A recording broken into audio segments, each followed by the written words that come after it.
بسم اللہ الرحمن الرحیم۔ السلام علیکم۔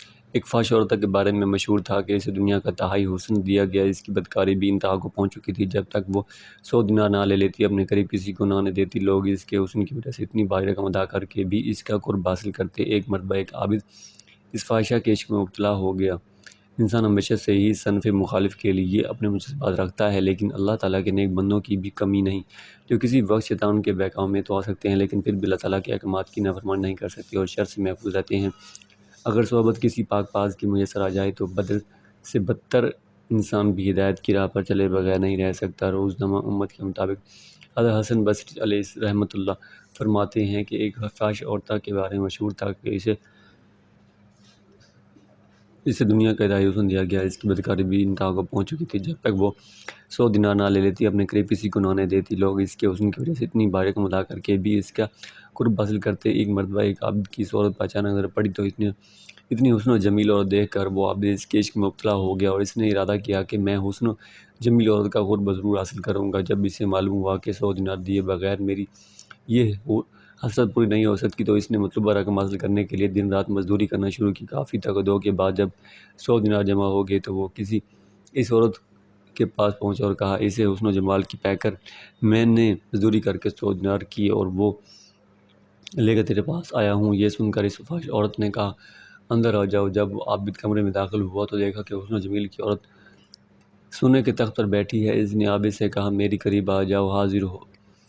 وہ عابد بے تاب ہو کر اس کی طرف بڑھا اور اس کے قریب تخت پر جا بیٹھا۔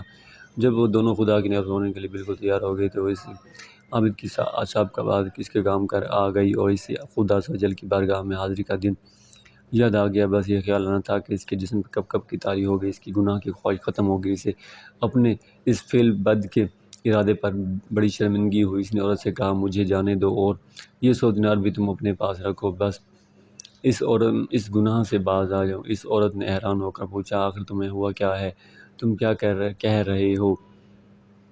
میرا قرب حاصل کرنا چاہتے تھے، تم تو جتن کر کے آئے تھے، اور جب کہ تم میرے قرب میں ہو اور میں اپنے آپ کو تمہارے حوالے کر دیا ہے اور تم مجھ سے دور بھاگ رہے ہو، آخر کیا چیز تمہیں میرے قریب آنے سے منع کر رہی ہے؟ سن کر اس عابد نے کہا کہ مجھے اپنے رب عز و جل سے ڈر لگ رہا ہے، اس کا خوف میری طرف نہیں آنے دے رہا۔ مجھے اس دن کا خوف دامن گیر ہے جب میں اپنے پروردگار عز و جل کی بارگاہ میں حاضر ہوں گا۔ اگر میں نے یہ گناہ کر لیا تو کل بروز قیامت رب تعالیٰ کی ناراضگی کا سامنا کس طرح سے کر سکوں گا؟ لہٰذا اب میرا دل تجھ سے اچاٹ ہو چکا ہے، مجھے یہاں سے جانے دو۔ عابد کی یہ باتیں سن کر فحش عورت بہت حیران ہوئی اور کہنے لگی کہ اگر تم اپنے اس گفتگو میں سچے ہو تو میں پختہ ارادہ کرتی ہوں کہ تمہارے علاوہ کوئی اور میرے شوہر ہرگز نہیں ہو سکتا، تم سے ہی شادی کروں گی۔ عابد کہنے لگا، مجھے چھوڑ دو، مجھے بہت گھبراہٹ ہو رہی ہے۔ عورت نے کہا، اگر تم مجھ سے شادی کر لو تو میں تمہیں چھوڑ دیتی ہوں۔ عابد نے کہا، جب تک میں یہاں سے چلا نہ جاؤں اس وقت تک میں شادی کے لیے تیار نہیں۔ عورت نے کہا کہ اچھا، تم چلے جاؤ، لیکن میں تمہارے پاس آؤں گی اور تم ہی سے شادی کروں گی۔ پھر وہ عابد سر پر کپڑا ڈالے، منہ چھپائے، شرمندہ وہاں سے نکلا اور اپنے شہر کی طرف روانہ ہو گیا۔ اس عورت کے دل میں عابد کی باتیں اثر کر چکی تھیں، چنانچہ اس نے اپنے تمام سابقہ گناہوں سے توبہ کر لی۔ پھر اس نے اپنے شہر کو خیر بات کہا اور اب اس عابد کے بارے میں پوچھتی بالآخر اس کے گھر پہنچ گئی۔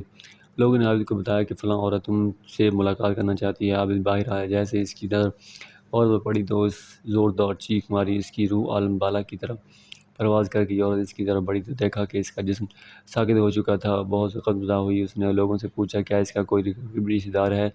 لوگوں نے کہا، ہاں، اس کا ایک بھائی ہے، لیکن وہ بہت قریب ہے۔ یہ سن کر اس عورت نے کہا کہ میں تو نیک آدمی سے عابد سے شادی کرنا چاہتی تھی، لیکن یہ تو دنیا سے رخصت ہو گیا، اب میں اس کی محبت میں اس کے بھائی سے شادی کروں گی۔ چنانچہ اس عورت اور عابد کے بھائی کی شادی ہو گئی۔ رب تعالیٰ نے انہیں نیک اور صالح اولاد فرمائی، اس کے 7 بیٹے پیدا ہوئے، سب کے سب اپنے زمانے کے مشہور ولی بنے۔